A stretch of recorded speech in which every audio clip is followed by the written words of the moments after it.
ಒಂದು ಇಂಟ್ರೆಸ್ಟಿಂಗ್ ಸಂಗತಿ ಹೇಳ್ತೇನೆ. ಇಂಡಿಗೋ ವಿಮಾನಯಾನ ಸೇವೆಯಲ್ಲಿ ದೇಶಾದ್ಯಂತ ವ್ಯತ್ಯಯ ಆಗಿದೆ. ಲಕ್ಷಾಂತರ ಜನರು ಪರದಾಡ್ತಾ ಇದ್ದಾರೆ. ನಿಗದಿತ ಸಮಯದಲ್ಲಿ ವಿಮಾನ ಟೇಕ್ ಆಫ್ ಆಗ್ತಾ ಇಲ್ಲ. ಕೊನೆ ಕ್ಷಣದಲ್ಲಿ ವಿಮಾನಗಳು ರದ್ದಾಗ್ತಾನೂ ಇವೆ. ಇವೆಲ್ಲ ನಿಮಗೆ ಗೊತ್ತಿದ್ದದೆ. ಆದರೆ ಇದರ ಮಧ್ಯೆ ಒಂದು ಪವಾಡ ನಡೆದಿದೆ. ಏನು ಗೊತ್ತಾ?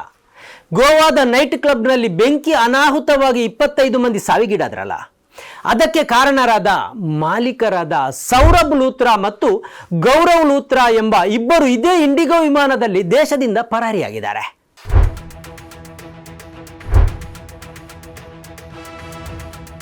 ಅಚ್ಚರಿಯಾಗತ್ತಾ? ಆಘಾತಕ್ಕೆ ಒಳಗಾದ್ರ ನಂಬಲು ಸಾಧ್ಯ ಆಗ್ತಾ ಇಲ್ವೇ? ಆದರೆ ನೀವು ನಂಬಲೇಬೇಕು, ಇವರು ಈಗ ಭಾರತದಲ್ಲಿ ಇಲ್ಲ. ಬೆಂಕಿ ಅನಾಹುತದ ಬಳಿಕ ಇವರ ವಿರುದ್ಧ ವಾರೆಂಟ್ ಹೊರಡಿಸಲಾಗಿತ್ತು. ಅದರ ಬಳಿಕ ಇವರು ದೇಶ ಬಿಟ್ಟು ಪರಾರಿಯಾಗಿದ್ದಾರೆ. ಇವರನ್ನು ಕೊಂಡೊಯ್ದದ್ದು ಬೇರೆ ಯಾವುದೇ ವಿಮಾನ ಅಲ್ಲ, ಇದೇ ಇಂಡಿಗೋ ವಿಮಾನ. ಈ ವಿಮಾನ ಇವರನ್ನು ಕೊಂಡೊಯ್ಯುವಾಗ ಯಾವ ವಿಳಂಬಕ್ಕೂ ಒಳಗಾಗಿಲ್ಲ, ಟೇಕ್ ಆಫ್ಗೂ ತೊಂದರೆ ಇಲ್ಲ, ರದ್ದು ಆಗಿಲ್ಲ.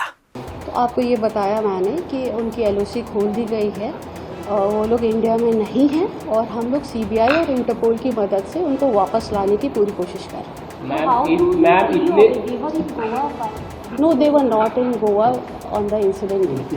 ನಿಮ್ಮ ಬೆಂಬಲದಿಂದಲೇ ನಾವು ಈ ಹಂತಕ್ಕೆ ಬೆಳೆದಿದ್ದೇವೆ. ನಮಗೆ ಇನ್ನಷ್ಟು ಬೆಳಿಬೇಕಾಗಿದೆ, ಇನ್ನಷ್ಟು ಸತ್ಯ ಸುದ್ದಿಯನ್ನು ನಿಮ್ಮ ಜೊತೆ ಹಂಚಿಕೊಳ್ಳಬೇಕಾಗಿದೆ. ಆದ್ದರಿಂದ ಸನ್ಮಾರ್ಗ ನ್ಯೂಸ್ ಚಾನೆಲನ್ನು ಸಬ್ಸ್ಕ್ರೈಬ್ ಮಾಡುವ ಮೂಲಕ ಮತ್ತು ಸನ್ಮಾರ್ಗ ನ್ಯೂಸ್ ಚಾನೆಲ್ನ ಎಲ್ಲ ಕಾರ್ಯಕ್ರಮವನ್ನು ನಿಮ್ಮವರು, ನಿಮ್ಮ ಕುಟುಂಬಿಕರು ಮತ್ತು ಗೆಳೆಯರೊಂದಿಗೆ ಹಂಚಿಕೊಂಡು ಅವರಲ್ಲೂ ಸಬ್ಸ್ಕ್ರೈಬ್ ಮಾಡುವಂತೆ ವಿನಂತಿಸುವ ಮೂಲಕ ನಮ್ಮನ್ನು ಬೆಂಬಲಿಸಿ. ವೀಕ್ಷಕರೇ, ಇದು ಎಡಿಟರ್ಸ್ ಪಿಕ್. ಅಂದ ಹಾಗೆ ಗೋವಾದಲ್ಲಿರುವುದು ಡಬಲ್ ಎಂಜಿನ್ ಸರ್ಕಾರ. ರಾಜ್ಯ ಸರ್ಕಾರವು ಬಿಜೆಪಿಯದ್ದೇ, ಕೇಂದ್ರದಲ್ಲಂತೂ ನರೇಂದ್ರ ಮೋದಿ ಸರ್ಕಾರ ಇದೆ. ಇಷ್ಟೆಲ್ಲ ಇದ್ದು ಇವರು ಇಷ್ಟು ಸುಲಭದಲ್ಲಿ ಪರಾರಿಯಾದದ್ದು ಹೇಗೆ ಎಂಬ ಪ್ರಶ್ನೆ ನಿಮ್ಮಲ್ಲಿರಬಹುದು. ವಿಮಾನದಲ್ಲಿ ಇವರು ಹೇಗೆ ತಪ್ಪಿಸಿಕೊಂಡ್ರು ಅನ್ನುವ ಪ್ರಶ್ನೆ ಕೂಡ ನಿಮ್ಮಲ್ಲಿ ಇರಬಹುದು. ಉತ್ತರ ಕೊಡಬೇಕಾದವರು ಮಾತ್ರ ಎಂದಿನಂತೆ ನೆಹರು ಅವರನ್ನು ದೂರ್ತಾ ಇದ್ದಾರೆ. ದೇಶದ ಎಲ್ಲ ಸಮಸ್ಯೆಗಳಿಗೆ ನೆಹರು ಮತ್ತು ಅವರ ಪಕ್ಷ ಕಾರಣ ಎಂದು ಹೇಳ್ತಾ ಇದ್ದಾರೆ. ನಿಮಗೆ ಇನ್ನೂ ಒಂದು ಸಂಗತಿ ಹೇಳ್ತೇನೆ. ಕಳೆದ ಜೂನ್ 7ರಂದು ಟೈಮ್ಸ್ ಆಫ್ ಇಂಡಿಯಾ ಪತ್ರಿಕೆ ಒಂದು ಸುದ್ದಿಯನ್ನು ಪ್ರಕಟಿಸಿತು. ಅದರಲ್ಲಿ ವಿಜಯ್ ಮಲ್ಯ ಅವರ ಸಂದರ್ಶನ ಪ್ರಸಾರವಾಗಿತ್ತು. 2016 ಮಾರ್ಚ್ನಲ್ಲಿ ತಾನು ದೇಶ ಬಿಟ್ಟು ಹೋಗುವಾಗ ಅಂದಿನ ಹಣಕಾಸು ಸಚಿವ ಅರುಣ್ ಜೇಟ್ಲಿ ಅವರಿಗೆ ತಿಳಿಸಿಯೇ ಹೋಗಿದ್ದೆ ಎಂದು ಅವರು ಈ ಸಂದರ್ಶನದಲ್ಲಿ ಹೇಳಿದ್ದಾರೆ. ಆ ಸಂದರ್ಭದಲ್ಲಿ ಇವರಿಗೆ ಸಿಬಿಐ ಲುಕ್ಔಟ್ ನೋಟಿಸ್ ಜಾರಿ ಮಾಡಿತ್ತು. ಈ ಸಿಬಿಐ ಇರೋದು ಕೇಂದ್ರ ಸರ್ಕಾರದ ಅಧೀನದಲ್ಲೇ. ಆಗ ಪ್ರಧಾನಿಯಾಗಿದ್ದದ್ದು ನರೇಂದ್ರ ಮೋದಿ.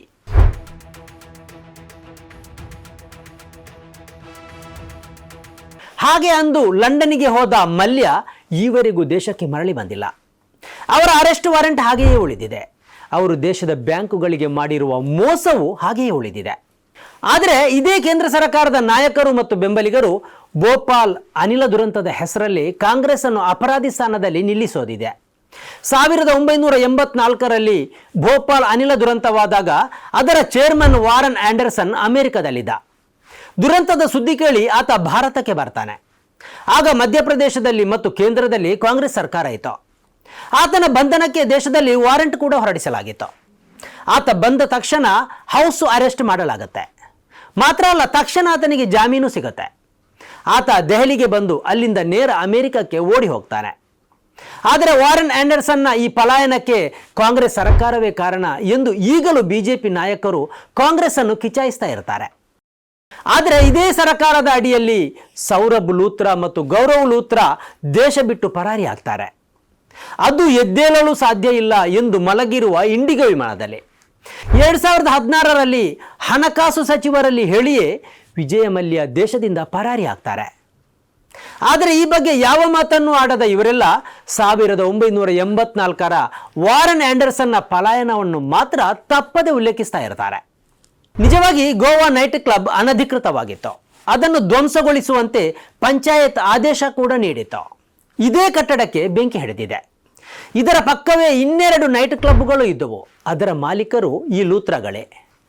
ಆದರೆ ಈ ಇಬ್ಬರು ದೇಶದಿಂದ ಪರಾರಿಯಾಗಿರುವುದಕ್ಕೆ ಬಿಜೆಪಿಯ ಒಬ್ಬರೇ ಒಬ್ಬರು ನಾಯಕರು ಮೋದಿ ಸರ್ಕಾರವನ್ನು ಪ್ರಶ್ನಿಸ್ತಾ ಇಲ್ಲ. ಗೋವಾದ ಬಿಜೆಪಿ ಸರ್ಕಾರವನ್ನು ಪ್ರಶ್ನಿಸ್ತಾ ಇಲ್ಲ. ಮಲಗಿರುವ ಇಂಡಿಗೋ ವಿಮಾನ ಇವರಿಗಾಗಿ ಎದ್ದು ಹೇಗೆ ಹಾರಿ ಹೋಯಿತು ಎಂಬುದಕ್ಕೂ ಉತ್ತರಿಸ್ತಾ ಇಲ್ಲ. ಅಚ್ಚೇ ದಿನ್ ಅಂದರೆ ಇದೇನಾ? ಸ್ನೇಹಿತರೆ, ನಿಮ್ಮ ಅದ್ಭುತ ಬೆಂಬಲದಿಂದ ಸನ್ಮಾರ್ಗ ನ್ಯೂಸ್ ಚಾನೆಲ್ ಈಗ 2 ಲಕ್ಷ ಸಬ್ಸ್ಕ್ರೈಬರ್ಗಳನ್ನು ದಾಟಿದೆ. ಇದು ನಮ್ಮ ಯಶಸ್ಸಲ್ಲ, ಇದು ನಿಮ್ಮ ಯಶಸ್ಸು. ನಮ್ಮ ಮುಂದಿನ ಗುರಿ 4 ಲಕ್ಷ. ಇದು ಕಷ್ಟವಲ್ಲ. ನೀವು ಮಾಡಬೇಕಾದದ್ದು ಸಿಂಪಲ್. ನೀವು ಸನ್ಮಾರ್ಗ ನ್ಯೂಸ್ ಚಾನೆಲ್ ವಿಡಿಯೋವನ್ನ ನಿಮ್ಮ ಸ್ನೇಹಿತರಿಗೆ, ಕುಟುಂಬದವರೊಂದಿಗೆ ಹಂಚಿಕೊಳ್ಳಿ ಮತ್ತು ಅವರಲ್ಲೂ ಸಬ್ಸ್ಕ್ರೈಬ್ ಮಾಡಲು ಹೇಳಿ. ನೀವು ಶಕ್ತಿಯನ್ನು ಕೊಡಿ, ನಾವು ನಿಖರ ಸುದ್ದಿ ಕೊಡ್ತೇವೆ. ಧನ್ಯವಾದಗಳು.